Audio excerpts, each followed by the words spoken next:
ఇక్కడ ఉన్నటువంటి డివిజన్ల పునర్వ్యవస్థీకరణ ద్వారా మీకు వచ్చేటువంటి ఇబ్బంది ఏంది? మీరేం చెప్పదలుచుకున్నారు? మేము పటాన్చెరు నియోజకవర్గం నుంచి వచ్చాము. మాది రీసెంట్గా డీనిమిలిటేషన్లో మరి అమీన్పూర్ మున్సిపాలిటీ నుంచి జిహెచ్ఎంసీలో కలిసింది. మరి మా జిహెచ్ఎంసీ పరిధిలోని మరి 1,20,000 ఓటర్స్ ఉన్నారు. ఈ 1,20,000 ఓటర్స్కును 2 కార్పొరేటర్గానే మాకు మరి మొన్న రీసెంట్గా ఇవ్వడం జరిగింది. ఒకటి అమీన్పూర్, ఇంకోటి సుల్తాన్పూర్ అని 270, 271 అని 2 డివిజన్లు ఏర్పాటు చేసి మాకు ఇవ్వడం జరిగింది. మేమేమంటున్నామంటే మా యొక్క 1,20,000 జనాభాకు మరి ఈ యొక్క జిహెచ్ఎంసీ పరిధిలో అన్ని కార్పొరేటర్లో ఉన్న పరిధిలో పరంగా 25,000 నుంచి 30,000 ఉన్నాయి. ఆ విధంగా మాకు కూడా 4 కార్పొరేటర్లు వస్తారు. మరి 2 కార్పొరేటర్లుగా విభజించడం జరిగింది. దానికి అనుకూలంగా మరి మా యొక్క జిహెచ్ఎంసీ జోనల్ ఆఫీసర్ గారు కర్ణన్ గారికి మా యొక్క వినపము మా యొక్క లెటర్ ద్వారా వారికి తెలియజేయడానికి కోసము 4 కార్పొరేటర్గా మా యొక్క అమీన్పూర్ ఈ యొక్క జిహెచ్ఎంసీని విభజించి 4 కార్పొరేటర్ చేయాలని మేము కోరడం జరుగుతుంది. డీలిమిటేషన్ ప్రక్రియలో అక్కడ ఉన్న జనాభా అంటే అక్కడ ఉన్న ప్రజలతో ఏమైనా సమీక్ష చేసినారా? అక్కడ ఉన్న అధికారులతో ఏమైనా చేశాము.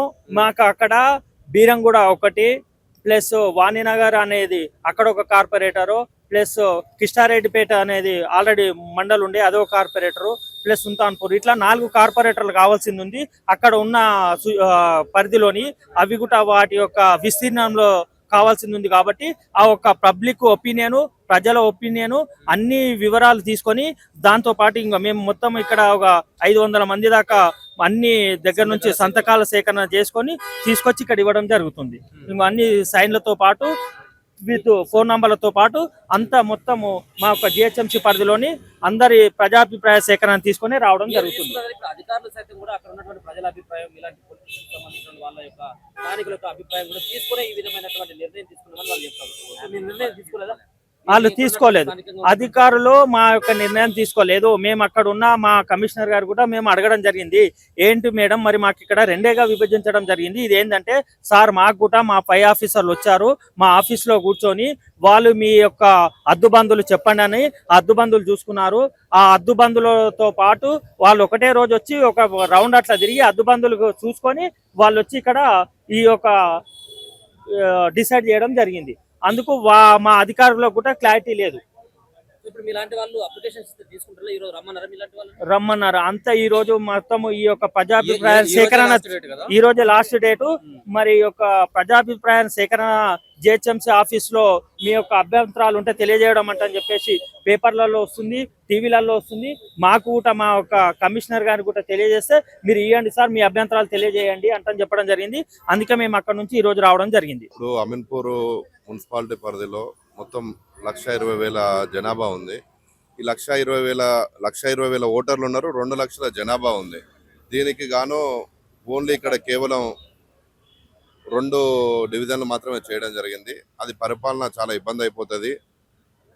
తిరిగి ఇంకొక 2 డివిజన్లు ఎక్స్ట్రా చేసి పెంచి పరిపాలన సులభం అవుతుంది, అన్నిటికీ అందుబాటులో ఉంటుంది. కావున మేము అందరం కలిసి ఇక్కడ అమీన్పూర్ కాంగ్రెస్ పార్టీ కార్యవర్గం అందరం వచ్చేసి ఇక్కడ జోనల్ కమిషనర్ కలవడానికి రావడం జరిగింది. సర్కార్ తీసుకున్నటువంటి నిర్ణయాన్ని మీరు సమర్థిస్తున్నారు. పునర్విభజన ద్వారా మీకు ఇంకా నియోజకవర్గాలు కానీ ఇక్కడ ఉన్నటువంటి మీ డివిజన్లు కానీ అభివృద్ధి చెంది అని చెప్పి అనుకుంటా ఉన్నారు, లేకపోతే వల్ల వచ్చేటువంటి ఇబ్బంది ఏ విధంగా అవుతుంది?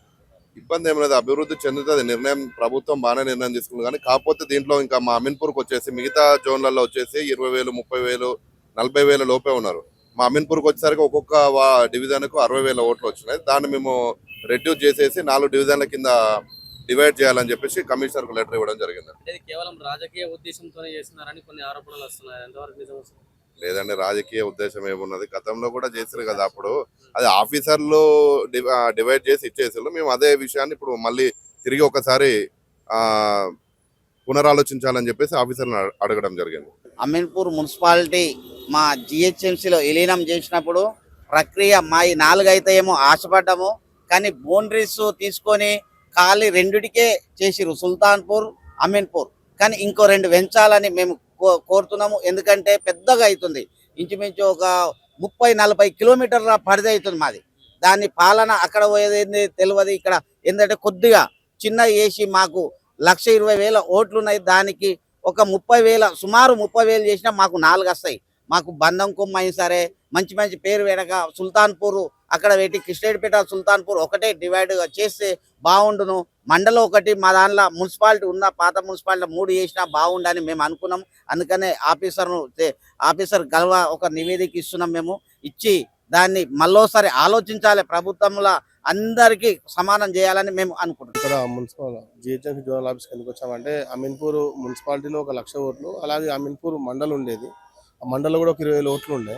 అయితే మున్సిపల్ నుంచి ఒక 3 డివిజన్లు, మండలకు ఒక డివిజన్ చేస్తారేమో ఆశపడ్డాం. జిహెచ్ఎంసీ కాకుండా మండలు మున్సిపల్ కలిపి 2 డివిజన్లే చేసారు. కాబట్టి మళ్ళొకసారి వాళ్ళు వెనక్కి తీసుకొని ఆ మున్సిపల్ అండ్ మండల్ కలిపి 4 డివిజన్లు ఏర్పాటు చేయాలని, దానికోసము ప్రజాభిప్రాయ సేకరణ తీసుకొని పార్టీలకు అతీతంగా అన్ని పార్టీల వారు కూడా అప్లికేషన్ ఇచ్చారు.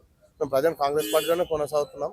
అయినప్పటికీ కూడా ప్రజాపాలన, ప్రజా సంక్షేమ పథకాలు అన్ని ప్రజలకు అందాలంటే చిన్న చిన్న డివిజన్లాగా ఉంటే పాలన కరెక్ట్గా జరుగుతున్న ఉద్దేశంతో వచ్చినాం. దీంట్లో వేరే ఉద్దేశం ఏం లేదు. రాజకీయంగా మనం ఈరోజు చిన్న డివిజన్లో అయితే ఏదైనా రాజకీయంగా లబ్ధి పొందాం అనుకోవడం తప్పు.